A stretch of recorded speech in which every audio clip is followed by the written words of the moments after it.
Olá, meus amigos e minhas amigas, que saudade, né, de nós fazermos os estudos de O Livro dos Espíritos, e hoje vamos gravar a aula do sábado, dia 30 de janeiro de 2021, aula que acontece no Centro Espírita do Calvário ao Céu, às 14h30, né? Nesse período de pandemia nós estamos fazendo as aulas gravadas e enviando nos grupos de WhatsApp. Nós vamos retomar então no livro 2º de O Livro dos Espíritos, capítulo 9, e o subtítulo, o capítulo 9 é a Intervenção dos Espíritos no Mundo Corpóreo, e o subtítulo 8 desse capítulo, que é Influência dos Espíritos sobre os acontecimentos da vida. Então, a primeira questão desse subtítulo é a 525, e nela Kardec pergunta aos espíritos: os espíritos exercem influência sobre os acontecimentos da vida? Eles respondem que seguramente sim, né? Eles exercem influência, grande influência, aliás, sobre os acontecimentos da vida, né? Por quê? Porque eles nos aconselham, porque eles nos dão conselhos que poderemos seguir ou não, como veremos ao longo desse capítulo, né? Desse subtítulo. A questão 525A: exercem essa influência de outra maneira, além dos pensamentos que sugerem? Ou seja, tem uma ação direta sobre a realização das coisas? Sim, eles têm várias formas, vários mecanismos para exercer essa influência, mas é importante que a gente saiba que é sempre dentro das leis naturais, sem derrogar as leis naturais, né? Aquela ideia de milagre, onde as leis naturais são derrogadas, né, são desrespeitadas, o Espiritismo diz que não. Pode ser que até nos pareça isso, né, que uma lei natural foi derrogada, mas isso é devido à nossa ignorância sobre as leis naturais. Então, os espíritos exercem diversos tipos de influência, desde o aconselhamento até outros tipos que veremos, mas sempre dentro das leis naturais. E aí, no comentário dessa questão, fala que a gente desejaria que eles resolvessem, né, os nossos problemas através de milagres, tivessem varinhas mágicas, mas não é assim. Então, eles dão exemplos aqui, ó. Eles podem provocar o encontro de duas pessoas. Então, duas pessoas se encontram por acaso, né? Mas os espíritos sugeriram que elas lá estivessem. Temos muitos casos. Eu mesmo na minha vida tenho histórias a esse respeito. Inspiram alguém para passar em algum lugar, né, ir a algum lugar, e lá algo importante pode estar por acontecer. Chamam a atenção do indivíduo para determinada coisa, determinado ponto. Então, são as formas usuais aí dos espíritos influenciarem as nossas ações, através do pensamento, da sugestão. A questão agora é a 526. Tendo os espíritos a ação sobre a matéria, podem provocar certos efeitos com o fim de produzir um acontecimento? Por exemplo, um homem deve perecer, sobe então a uma escada. Esta se quebra e ele morre. Foram os espíritos que fizeram quebrar a escada para que se cumpra o destino desse homem? E aí eles dizem não. Provavelmente se a escada quebrou é porque ela estava com problema ou não suportou o peso daquele homem. Os espíritos não quebram a escada. No máximo eles podem sugerir que ele suba numa escada, se ele realmente estava no planejamento reencarnatório dele, um desencarne acidental por volta, né, daquele período.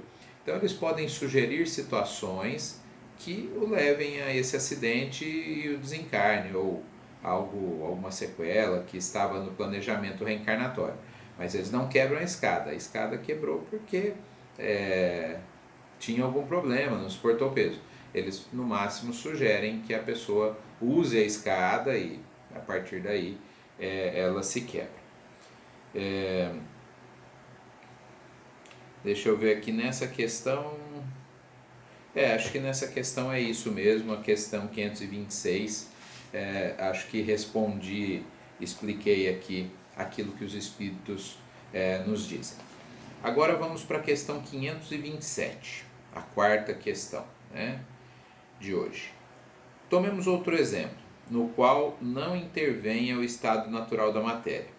Um homem deve morrer de raio, esconde-se embaixo de uma árvore. O raio estala e ele morre. Os espíritos poderiam ter provocado o raio dirigindo-o sobre ele? Aí os espíritos vão dizer, olha, é a mesma coisa que falamos na anterior, né? Os raios caem porque faz parte da natureza. Os espíritos não vão provocar aquele raio e direcionar, né, para aquele indivíduo. Eles podem ter sugerido que o indivíduo saísse naquele momento, né, da tempestade, sugerido até que ele se abrigasse embaixo de uma árvore, mas o raio caiu lá porque caiu. Se o homem não estivesse lá, o raio cairia lá assim mesmo, né? Então eles dizem, a árvore não seria menos atingida pelo raio se ele não estivesse lá.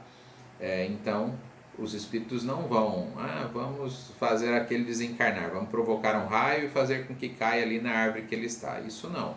Mas ele foi de alguma maneira impelido pelos pensamentos a se expor àquela situação de risco e a situação, né, acabou levando, no caso, ao desencarne aí. A questão agora é a 528. Um homem mal intencionado dispara um tiro contra outro, mas o projétil passa apenas de raspão, sem o atingir. Um espírito benfazejo pode ter desviado o tiro?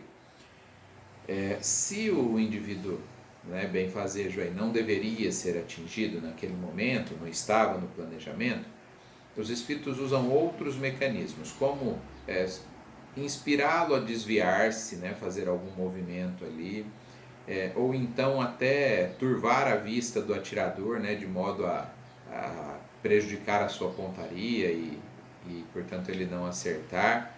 Mas eles dizem textualmente aqui, né, depois que o projétil é disparado, ele vai seguir o curso natural, eles não vão desviar a bala. Eles podem sugerir à suposta vítima aí uma ação corporal, né, um desvio ali, que ele se esconda, alguma coisa desse tipo, ou podem provocar um mal-estar súbito ali, turvar a vista do atirador. Então, os espíritos não desviam o projétil, mas eles podem evitar, né, alguma coisa. Por exemplo, se aquele indivíduo que seria acertado, né, pelo projétil tinha muitas coisas a realizar, né, está ali realizando a contento, aí alguém pode dizer, olha, mas Jesus foi morto, Gandhi foi morto, Martin Luther King foi morto, e por que os espíritos não sugeriram que eles estivessem em outro lugar, fizessem outras coisas? Porque estava dentro do planejamento reencarnatório. Então, eles farão isso quando for necessário para que se cumpra, né, o planejamento reencarnatório. Então, sugere que ele não vá naquele local porque sabe que ali tem alguém com a intenção de matá-lo. Mas se estiver dentro do planejamento reencarnatório, eles não vão fazer nada. Claro que Jesus sabia o que ia acontecer e poderia ter evitado de várias maneiras, mas era parte do seu planejamento passar por aquilo. No caso do Gandhi, ele tinha certeza também que seria assassinado, né? Há uma história, talvez um pouco de lenda, né, no assassinato do Gandhi, que quando o atirador surge ali em meio à multidão e dá um tiro a queima-roupa, né? Naquele instante que o atirador chega, ele olha pro seu algoz e diz: você demorou muito para chegar, meu filho, né? Tipo, eu sabia que você viria. Então Gandhi possivelmente até durante o desdobramento, né, do sono, tinha informações de que isso estava por acontecer e acabou acontecendo porque estava no seu planejamento reencarnatório.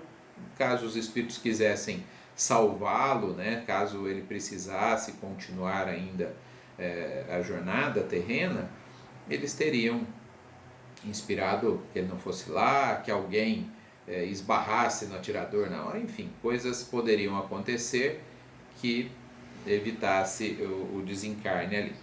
Bom, nós vamos parar essa primeira parte do estudo por aqui.